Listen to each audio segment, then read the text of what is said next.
Hello student, आज हम लोग हिंदी व्याकरण में शब्द विचार पढ़ेंगे।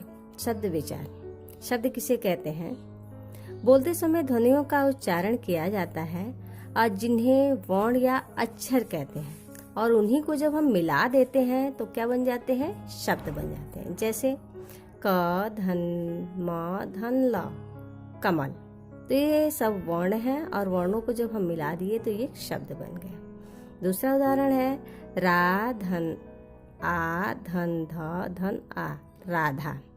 अब हम इस ध्वनियों को, इस वर्णों को जब हम मिला दिए तो एक शब्द तो बन गए, लेकिन अगर इसका सार्थक क्रम नहीं रहेगा तो ये शब्द नहीं बन पाएंगे। जैसे ल, धन, क, धन, म, लकम। लकम कोई अर्थ शब्द ही नहीं है, इसका कोई अर्थ ही नहीं निकल के आता, ये कोई शब्द ही नहीं है। अतः हम कह सकते हैं कि वर्णों के व्यवस्थित एवं सार्थक समूह को शब्द कहते हैं। वर्णों का जो व्यवस्थित समूह है, व्यवस्था के साथ, क्रम के साथ जिसको हम पिरोते हैं और जिसका सार्थक अर्थ निकल के आता है, उसे ही शब्द कहते हैं। देखिए, उसके बाद शब्दों का वर्गीकरण। शब्दों का कितने भागों में हम वर्गीकरण करते हैं, कितने भागों में इसको बांट सकते हैं? पहला है उत्पत्ति के आधार पर, दूसरा रचना के आधार पर, तीसरा प्रयोग के आधार पर और चौथा है अर्थ के आधार पर। अर्थात शब्दों का वर्गीकरण 4 भागों में हम कर सकते हैं। पहला है उत्पत्ति के आधार पर। उत्पत्ति के आधार पर शब्द के 5 भेद होते हैं: तत्सम शब्द, तद्भव शब्द, देशज शब्द, विदेशज शब्द और शंकर शब्द। पहले देखते हैं तत्सम शब्द। तत्सम शब्द संस्कृत के वे शब्द जो ज्यों के त्यों हिंदी भाषा में प्रयोग किए जाते हैं, उसे तत्सम शब्द कहते हैं। इसका कोई परिवर्तन नहीं होता है, भाषा में आने के बाद उसका कोई परिवर्तन ही नहीं होता है, वो तत्सम शब्द कहे जाते हैं। जैसे है हस्त, हस्त, गृह,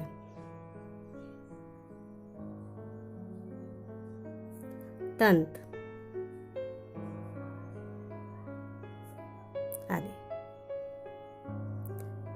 ऐसे बहुत सारे संस्कृत के शब्द हैं जो हिंदी भाषा में प्रयोग किए जाते हैं, उसे हम तत्सम शब्द कहते हैं।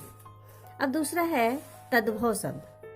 तद्भव शब्द संस्कृत भाषा के ही शब्द हैं, लेकिन हिंदी भाषा में उसका रूप परिवर्तित हो जाता है, उसका रूप परिवर्तित हो जाता है, और उस परिवर्तन को जब हिंदी भाषा में प्रयोग करते हैं तो उसको हम तद्भव शब्द कहते हैं। कभी कभी तो हम ये भी कह सकते हैं कि तद्भव शब्द जो है संस्कृत भाषा का बिगड़ा हुआ रूप जब हिंदी भाषा में प्रयोग होता है तो वो तद्भव शब्द कहे जाता है। जैसे हाथ,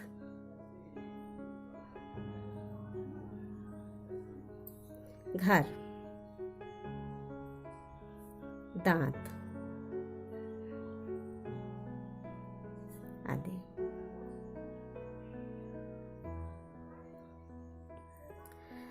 उसके बाद तीसरा है देशज शब्द। जो हमारी बोलियां हैं, हमारे क्षेत्र विशेष में जो बोलियां बोली जाती हैं, उस बोलियों के माध्यम से ही भी लोग उसका प्रयोग हिंदी भाषा में करते हैं। तो वो शब्द जब हिंदी भाषा में प्रयोग होते हैं तो उसे हम देशज शब्द कहते हैं। जैसे है लोटा,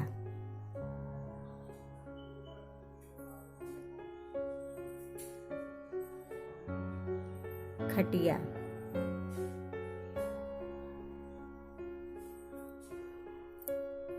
उसके बाद है विदेशज शब्द। हिंदी भाषा कई भाषाओं के जब संपर्क में आती है तो विदेशी भाषाओं के जो शब्द होते हैं वो भी हिंदी भाषा में प्रयोग किए जाते हैं। इस वजह से विदेशी भाषा के बहुत सारे शब्द हिंदी भाषा में प्रयोग किए जाते हैं, लेकिन उसे हम विदेशज शब्द कहते हैं। जैसे है गैस, सबके घरों में गैस आता है और ये गैस शब्द जो है विदेशी भाषा का है। दूसरा है आदमी,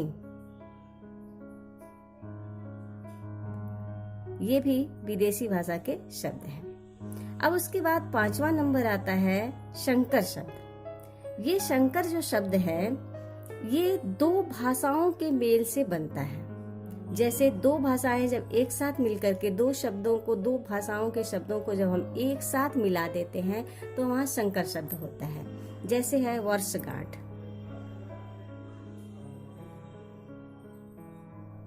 वर्षगांठ।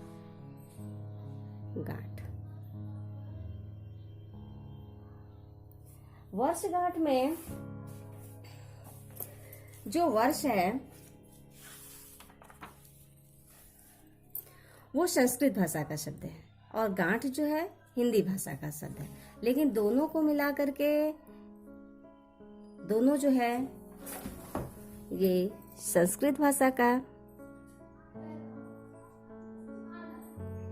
संस्कृत का, ये हिंदी का,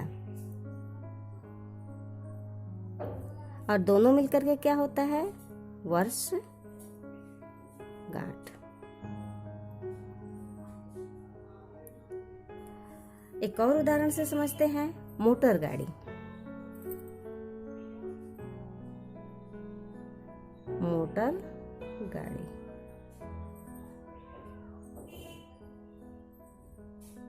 अब देखिए, मोटर जो है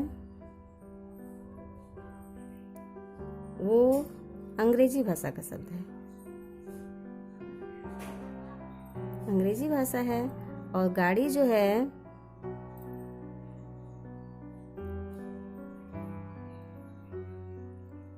वो हिंदी भाषा है।